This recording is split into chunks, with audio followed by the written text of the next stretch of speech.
Alright everybody, we are back for another Star Wars Galaxy of Heroes video, and today I want to go over the two new Galactic Legends that are coming to the game. We officially have Jedi Master Luke Skywalker and Eternal Emperor Palpatine coming to the game. So, two new Galactic Legends to add to the farm list on top of SLKR and Rey. Now, before we get into it, I do want to remind you guys that I do stream all of the Grand Arenas on Twitch. Check the description below for the link to that. And if you want to chat with me, do not forget to check out my Discord channel, which will also be in the description below. And let's go ahead and talk about the two new Galactic Legends. Okay. So the first Galactic Legends I want to go over is going to be Jedi Master Luke Skywalker. Right now, the requirements are going to be C-3PO, Old Ben, Chupio, Mon Mothma, and JTR. A lot of people are going to have JTR already up and going. And then for Eternal Emperor, we have Vader, Palpatine, Royal Guard, Piet, Director Krennic. Again, some people will have Vader and Palpatine already geared up. Palpatine mostly for SLKR. So that is a huge pro. Now, when looking at these guys, there are going to be a few different pros and cons that I want to go over before we get a little bit more into it. So for one, I do think that having a more diverse meta is going to be very, very helpful for Squad Arena. From what I understand, I do not have either of them, or any Galactic Legends as of right now. Just SLKR and Rey is going to get pretty stale. So having two more added, CG has announced, or at least hinted towards, they will be on the exact same playing field as the previous Galactic Legends. Therefore, we should not need to worry about this just being a new meta ushered in. And then these will be mandatory farms if people want to work in their Squad Arena. The second pro that I want to do is it's not just a new meta. These are going to be characters that if you do not want to have to farm them, you do not have to. Now, again, that is stipulating that Grand Arena and Territory War are not your thing. But if you only will care about your Squad Arena rank, you should not have to farm for these characters to progress through your Squad Arena.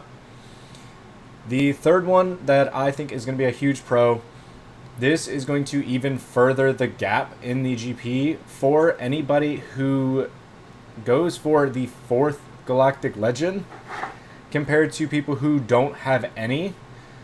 Now, this will depend on if they actually fix the matchmaking system for Grand Arena, but hopefully they do fix it, especially considering I'm pretty sure it's like 25% of the current player base is actually in Division 1.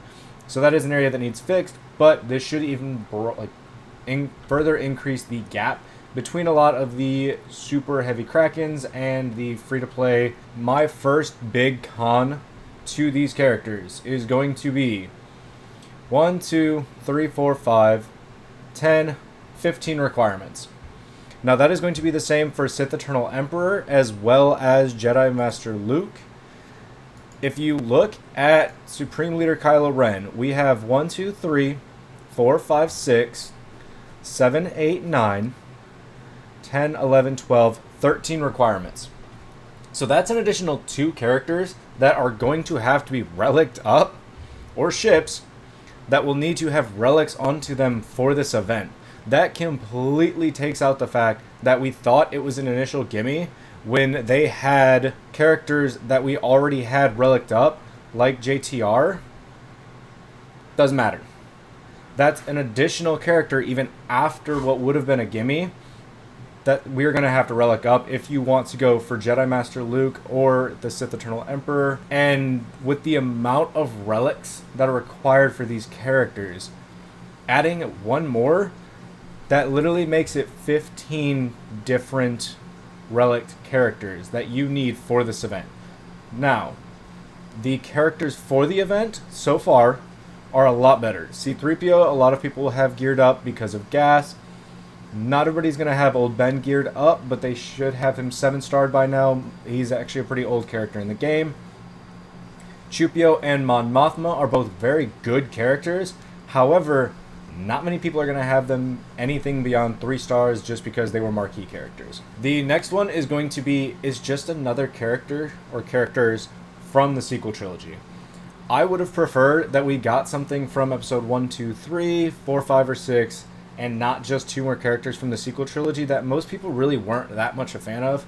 Now, these are characters that people were probably more a fan of, but it's not because of episode 7, 8, or 9. It's because these are characters that had such a good history in episode 4, 5, 6.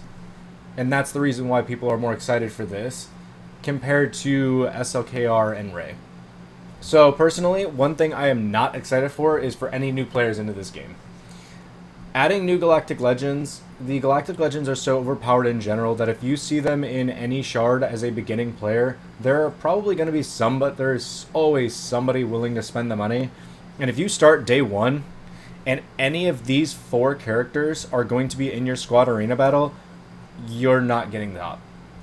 Not for a very long time, and not unless you whale either as hard or close to it. So any new players coming to the game looks rough.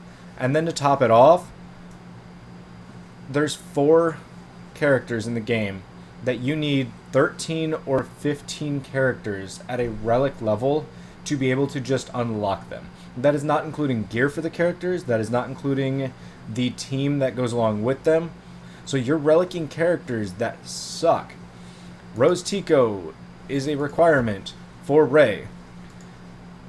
All of the First Order, like literally every First Order character is required.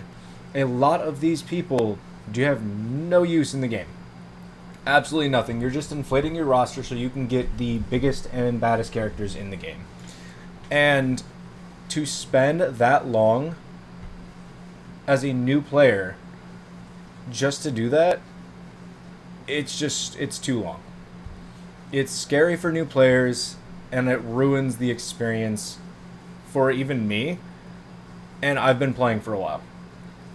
Now, the second one, everybody feels this one, it's nothing new, is the gear crunch. We now have 4 Galactic Legends that require relics, and there has been no gear crunch. Like, the gear crunch has not been reduced whatsoever. We currently have Galactic Challenges in the game, but as of right now, short of already having relic characters, this doesn't get you anything. It does not reduce the gear crunch until you have relic characters. And to top it off, because the feats, you need relic 5 separatists. Now this one, for example, people may have because of gas.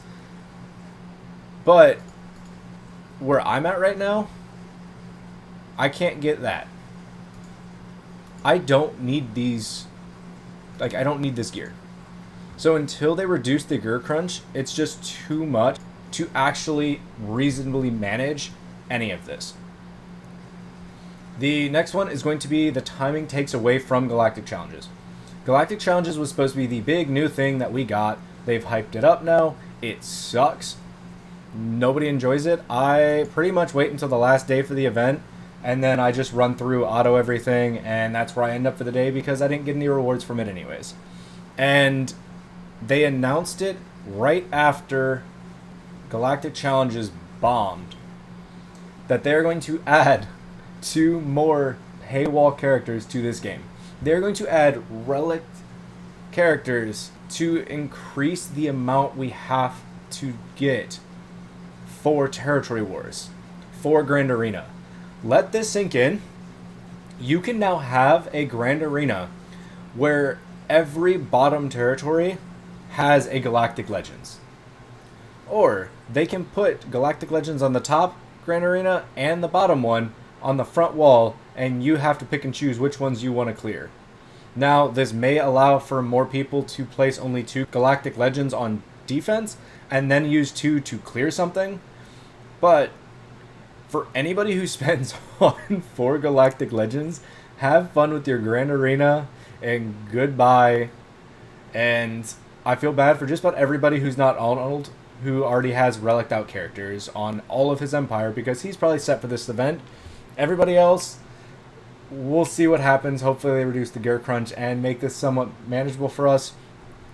Anybody in Squad Arena, currently this is not an old shard, and I am still looking at, hold on, so 1 2 3 4 5 6 7 8 9 10 11 12 13 14 15 16 17 18 19 20 21 2 23 4 5 6. So literally over half of my squad arena in the top 50 is Galactic Legends. And if they fix Galactic Challenges, it may help a lot of people. But as of right now, the gear crunch is terrible. You're looking at 2 more characters that'll cost a couple $1,000s if people want to unlock them day 1. And it's not worth it. It is not worth it for most people to even look at Galactic Legends, let alone give people a new free toy. The last give me that they gave was Vader. And they still had to pre-emphasize that with people getting Jedi Knight Luke. And most people were not going to get him either.